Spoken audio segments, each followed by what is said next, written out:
وسلام على عباده الذين اصطفى اما بعد فاعوذ بالله من الشيطان الرجيم بسم الله الرحمن الرحیم۔ معزز محترم محتشم سامعین حضرات، 7 مارچ بروز اتوار 2021 کا یہ درس قرآن انشاءاللہ العزیز سورۃ النساء آیا نمبر 65 تا 70 تک ہوگا انشاءاللہ۔ آپ دعا فرمائیں کہ رب کریم مجھے شرح صدر کے ساتھ حق سچ بیان کرنے کی توفیق عطا فرمائے، ہم سب کو عمل پیرا ہونے کی توفیق عطا فرمائے۔ آج کا جو درس ہے یہ پورے اسلام کا مغز آپ کے سامنے پیش کیا جائے گا۔ اس کے بغیر نہ اسلام اسلام رہ سکتا ہے، نہ مسلمان مسلمان رہ سکتے ہیں۔ کل کا واقعہ ذہن میں ہے جناب کے کہ ایک یہودی نے مقدمہ حضرت عمر کے سامنے منافق نے پیش کیا، یہودی کا اور اپنا فیصلہ حضور کس کے حق میں کر چکے تھے؟ یہودی میں۔ یہودی نے یہ بتا دیا حضرت عمر کو کہ فیصلہ حضور کر چکے ہیں، تو پھر حضرت عمر نے اس کو قتل کر دیا۔ اب جب قتل کر دیا تو جناب انہوں نے شور ڈال دیا، انہوں نے کہا کہ جی وہ مسلمان تھا، کلمہ پڑھنے والا تھا، مومن تھا، وہ جی حضرت عمر نے ایک مسلمان کا قتل کر دیا۔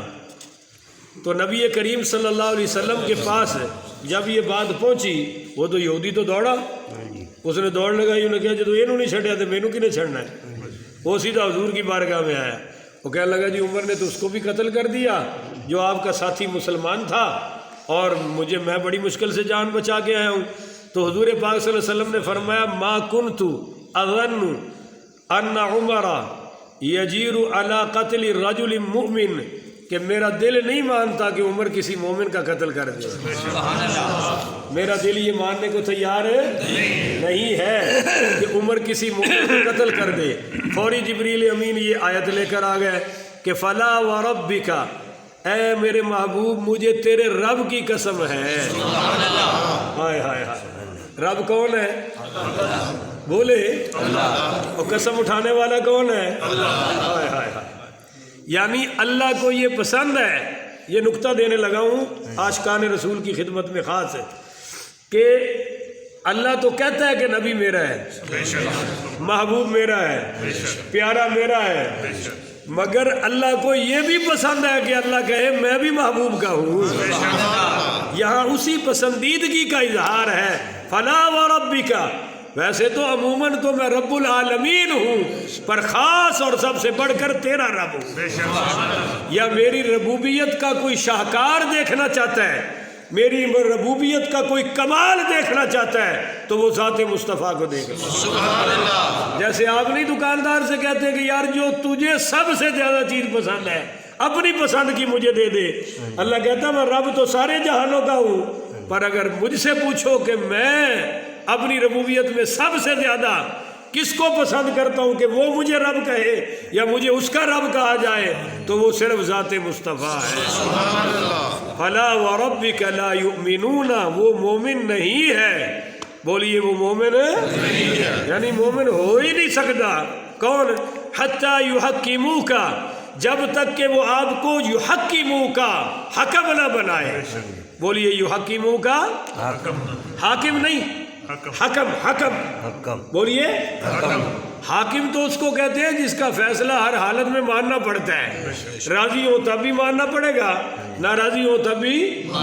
جیسے جج نے جو فیصلہ کر دیا آپ کو تسلیم کرنا پڑے گا، پر حکم اس کو کہتے ہیں جس کا فیصلہ بندہ راضی ہو کے قبول کرتا ہے۔ جیسے آپ نہیں کسی چودھری کے پاس جاتے، دو فریق، اور کہتے ہیں چودھری صاحب جو فیصلہ کر دے ہم دونوں کو قبول ہے، اس کو کہتے ہیں حکم۔ بولیے اس کو کیا کہتے ہیں؟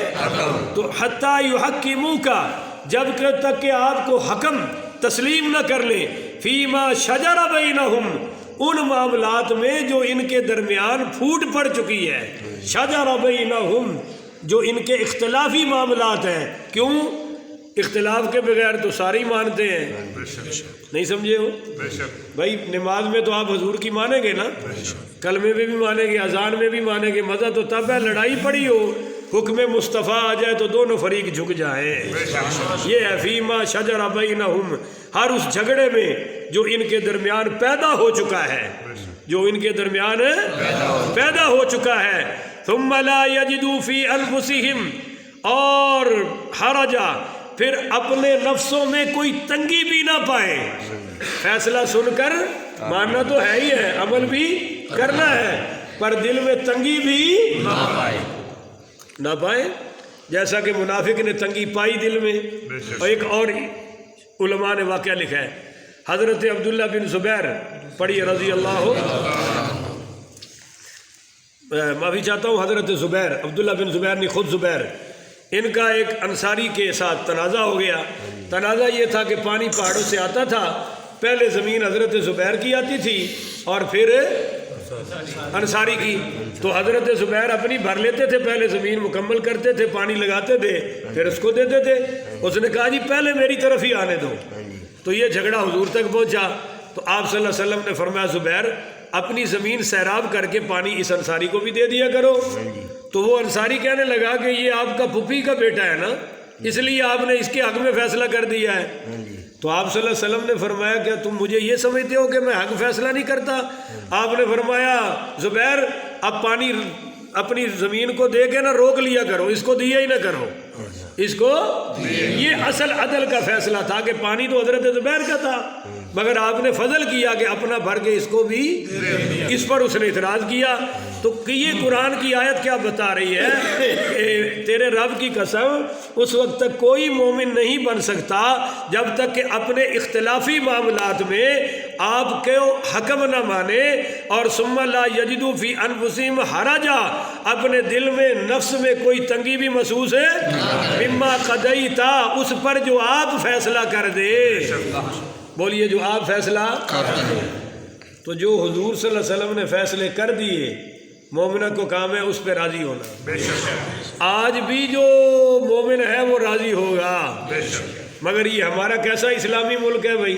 نہ عدالتوں میں حضور کے فیصلے چل رہے ہیں، نہ تھانوں میں، نہ کچہریوں میں، نہ بازاروں میں، نہ سیاست میں، نہ جناب کسی چھوٹی سی دکان میں، نہ کسی بڑی فیکٹری میں. ہر کوئی ایک اندھے قانون میں چل رہا ہے، جس کا جہاں داں لگتا ہے وہ لگائے جا رہا ہے، کسی کو پرواہ ہی نہیں. اور میں نے ایک پینچر لگانے والے کو، اس وقت میرے پاس سائیکل تھی، اس کو کہا کہ بھائی اتنا منافع جائز ہے؟ میں نے کہا تم شریعت کے معاملات دیکھو، ہمارے نبی نے منافع کی بھی ایک حد بتائی ہے. تو کہنے لگا مولوی صاحب میں ایتھے کاروبار کرنا آیا، شریعت عمل نہیں کرنا آیا، یہ مسئلہ تسی مسیطے دسو. تو جب سائیکل کے پینچر لگانے والے بدبخت کا بھی یہ ذہن ہو کہ ہمیں حضور کے فیصلوں کی ضرورت ہے، معاذ اللہ نہیں ہے، تو ایمانداری سے بتائیے کیا یہ مومن بن کے اٹھیں گے؟ کیا یہ حضور کی امت میں شامل ہوں گے قیامت والے دن؟ من تشبہ بقوم فہو منہم، تم جس قوم کی نقل کرتے ہوئے مرو گے قیامت والے دن اسی قوم کے ساتھ اٹھائے جاؤ گے. میری امت میں وہ آئیں گے جو میرے فیصلوں پر راضی ہوں گے. بولیے جو میرے فیصلوں پر وَيُسَلِّمُوا تَسْلِيمًا، اور تسلیم کرے دل و جان سے. بولیے تسلیم کرے دل و جان سے. یہ ہے مومنوں کی نشانی کہ وہ حضور صلی اللہ علیہ وسلم کے فیصلوں پر اعتراض نہ کرے. لہذا ثابت ہو گیا کہ حضرت عمر نے جندہ پھٹا چکیا سی وہ مومن نہیں. بولو بولو وہ مومن ہے. اب یہاں ہم حکومت وقت سے کہنا چاہتے ہیں کہ ہم نہیں کہتے کہ پاکستان میں کسی گستاخ کو قتل کیا جائے.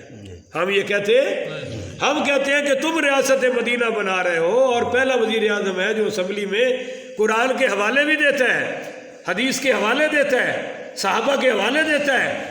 ہم کہتے ہیں یہ اچھی بات ہے. اب یہ تو خدا جانے وہ اندر سے دیتا ہے یا اوپر سے دیتا ہے، پر دیتا تو ہے، ہمیں شک کرنے کی ضرورت ہے. ان سے ہم کہنا چاہتے ہیں کہ جو گستاخی کرے حکومت وقت اس کو قتل کرے. اس کو کون قتل کرے؟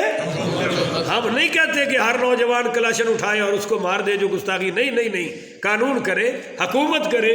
پر اگر حکومت نہ کرے اور کوئی شخص اپنی طرف سے کر دے، جیسے ملک ممتاز حسین قادری شہید نے کیا، وہ پولیس کا بندہ تھا، مولویوں کے محکمے کا، وہ کسی مسجد کا امام نہیں تھا جی، وہ پولیس کا ایک ملازم تھا، اور وہ بار بار گستاخیاں کرتا ہی چلا جا رہا تھا. شرابی قسم کا بندہ تھا اور اس نے قتل کر دیا. تو اب ہم کہتے ہیں کہ اگر یہ ثابت ہو جائے کہ قاتل نے قتل صرف حضور کے خاطر کیا ہے، کوئی اور مسئلہ جیسا کہ ملک ممتاز قادری کے کیس میں یہ ثابت ہو گیا کہ اس نے صرف حضور کی خاطر کیا ہے، تو پھر اسلامی حکومت کو اجازت نہیں ہے کہ ایسے مجاہد کو پھانسی دے، اجازت ہے؟ ایسے ہم آپ کو بیسیوں سینکڑوں مقدمات پیش کرتے ہیں کہ صحابی کے سامنے توہین ہوئی، صحابی نے قتل کر دیا، کسی سے پوچھا، اور اس وقت حکومت وقت کو شکایت بھی جا کے کر دیا، تو جب پتہ چلا کہ واقعی حضور کی خاطر کیا ہے تو ان پر کوئی مقدمہ قائم ہے، جیسا کہ یہ حضرت عمر پاک نے کیا۔ کیا حضرت عمر نے حضور سے اجازت لی تھی قتل کرنے کی؟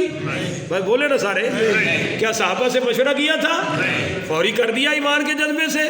تو قرآن کی آیت آ گئی کہ وہ مومن ہے ہی نہیں، بولیے وہ مومن ہے، اگرچہ کلمہ پڑھتا تھا، نمازیں پڑھتا تھا، اپنے آپ کو مسلمانوں میں شمار کرتا تھا، پر حضور کے فیصلوں پر راضی، تو یہ مسئلہ حل ہو گیا جی۔